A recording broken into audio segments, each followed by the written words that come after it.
the knife down. No. No. Put it down. Put it down. Sunod-sunod na putok ng baril ang gumulantang sa isang subway station sa Amerika. Galing po yan sa mga pulis na nanita sa lalaking armado ng kutsilyo. Ilang beses pa raw siyang pinakausapan pero hindi niya binitawan ang hawak na patalim. Sugatan sa insidente ang suspect, isang pulis at dalawang individual. Isa sa kanila ay nagtamo ng brain damage. Pinupuna ngayon ng ilang opisyal at advocacy group sa Amerika ang insidente dahil sa anilay excessive police force. Mahigit 60 capsule ng hininalang cocaine ang nasamsam mula sa isang babae sa South Africa. Ang mga droga itinago raw sa tiyan.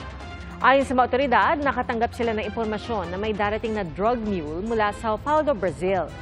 Matapos harangin ng suspect, dinala nila ang suspect sa ospital. Sa x-ray ng suspect, doon nila nakita na may mga capsule sa tiyan.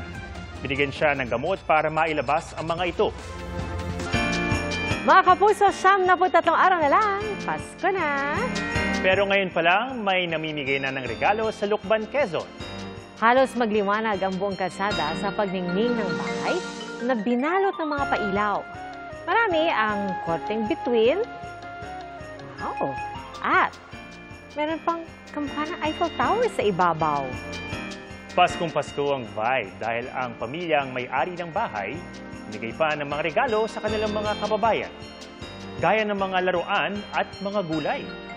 Pasasalamat daw yan sa mga natanggap nilang biyaya sa buhay. Nakaka-good vibes, ang Pasko vibes. Gusto ko rin ng gulay. May parang mais, no? Okay.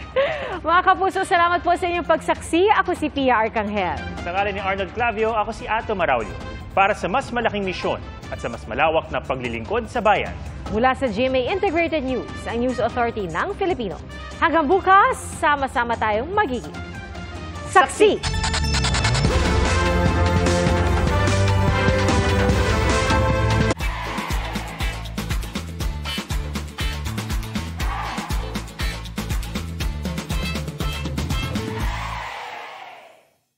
Mga kapuso, sama-sama tayong maging saksi. Mag-subscribe sa GMA Integrated News sa YouTube at para sa mga kapuso abroad, samahan niyo kami sa GMA Pinoy TV at sa www.gmanews.tv.